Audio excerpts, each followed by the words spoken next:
September 5 കൊൽക്കത്തയിലെ വിശുദ്ധ Teresa. നീ പോകുന്നിടത്തെല്ലാം സ്നേഹം പരത്തുക. എല്ലാവരും നിങ്ങളുടെ അടുത്ത് നിന്ന് സന്തോഷത്തോടെ പോകട്ടെ.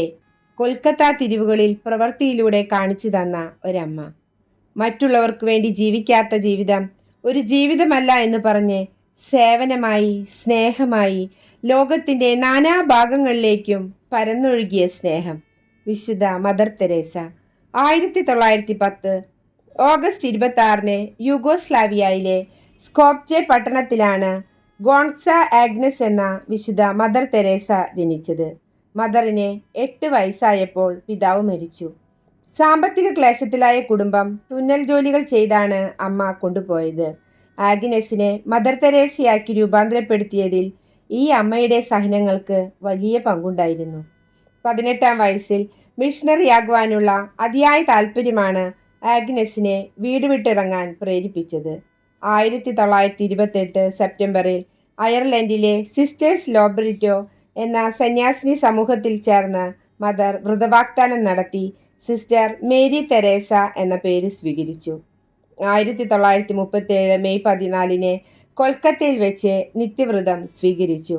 അധ്യാപികയായിരുന്ന മദർ തൻ്റെ ചുറ്റും ദരിദ്രരായ ആളുകൾ ജീവിക്കുകയും രോഗികളായി മരിക്കുകയും ചെയ്യുന്നതിൽ വളരെ അസ്വസ്ഥയായിരുന്നു.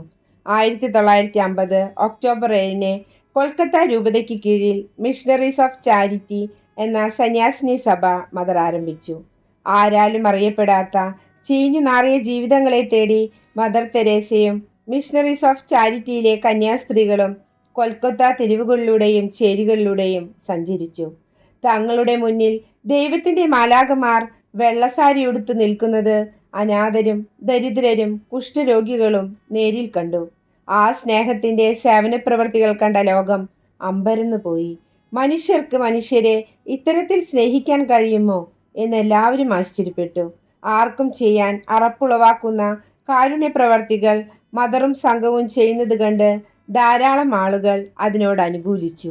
ലോകം കൊൽക്കത്തയുടെ കാരുണ്യത്തിലേക്ക് അടുപ്പിക്കപ്പെട്ടു. മദറിൻ്റെ സന്യാസ സമൂഹം ലോകത്തിൻ്റെ നാനാഭാഗങ്ങളിലേക്ക് സ്നേഹമായി, സേവനമായി പരന്നൊഴുകി. പ്രാർത്ഥനയിലും സേവനത്തിലും മാത്രം മനസ്സുവെച്ച ആ അമ്മയെ തേടി പുരസ്കാരങ്ങളുടെ നീണ്ട നിര തന്നെ എത്തി.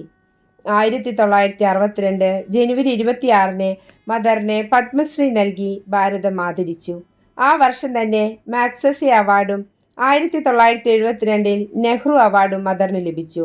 1979 ഡിസംബറിൽ ലോക സമാധാനത്തിനുള്ള നോബൽ സമ്മാനം മദറിന് ലഭിച്ചു. 1980 ഭാരതത്തിലെ പരമോന്നത ബഹുമതിയായ ഭാരതരത്ന നൽകി മദറിനെ ആദരിച്ചു. 1983 British government order of merit നൽകി മദറിനെ ആദരിച്ചു. 1985 അമേരിക്കയിലെ ഉന്നത പുരസ്കാരം മെഡൽ ഓഫ് ഫ്രീഡം ലഭിച്ചു. 1992 ഭാരത ശിരോമണി അവാർഡ് നൽകി മദറിനെ ആദരിച്ചു. 1996 ഓണററി US സിറ്റിസൺഷിപ്പ് നൽകി മദറിനെ ആദരിച്ചു. 1997 മാർച്ച് 13 മിഷണറീസ് ഓഫ് ചാരിറ്റിയുടെ തലപ്പത്തു നിന്നും മദർ പടിയിറങ്ങി. അതേ വർഷം സെപ്റ്റംബർ 5 താൻ ലക്ഷ്യം വെച്ച സ്വർഗീയനാഥൻ്റെ സന്നിധിയിലേക്ക് മദർ യാത്രയായി. ലോകമെമ്പാടുമുള്ള മതേതര സമൂഹത്തിൻ്റെയും വിശ്വാസ സമൂഹത്തിൻ്റെയും മിഴികളിൽ നിന്നും കണ്ണീർ പെയ്തിറങ്ങിയ ദിനങ്ങളായിരുന്നു കടന്നു വന്നത്. മദറിനെ അടക്കം ചെയ്തത് മിഷണറീസ് ഓഫ് ചാരിറ്റിയുടെ മദർ ഹൗസിലാണ്. ഒരു തീർത്ഥാടന കേന്ദ്രമായി അത് മാറാൻ അധികം സമയമുണ്ടായില്ല. 2015 ഡിസംബറിൽ ബ്രസീലിൽ മദറിൻ്റെ മധ്യസ്ഥതയാൽ തലച്ചോറിലെ ട്യൂമർ സൗഖ്യം ലഭിച്ചതിലൂടെ മദറിനെ വിശുദ്ധയാക്കാനുള്ള നടപടികൾ ആരംഭിച്ചു. 2016 സെപ്റ്റംബർ 4 വത്തിക്കാനിൽ തടിച്ചുകൂടിയ 10 ലക്ഷം വിശ്വാസികളെ സാക്ഷിയാക്കി ഫ്രാൻസിസ് മാർപ്പാപ്പ മദർ തെരേസയെ വിശുദ്ധയായി പ്രഖ്യാപിച്ചു. കൊൽക്കത്ത തെരുവിൻ്റെ അമ്മ സ്വർഗത്തിൻ്റെ ഉന്നത പദവിയിലെത്തിയ ധന്യനിമിഷം. നമ്മുടെ അനുദിന ജീവിതത്തിലെ എല്ലാ ബുദ്ധിമുട്ടുകളിലും നമുക്ക് അമ്മയോട് മാധ്യസ്ഥം അപേക്ഷിക്കാം.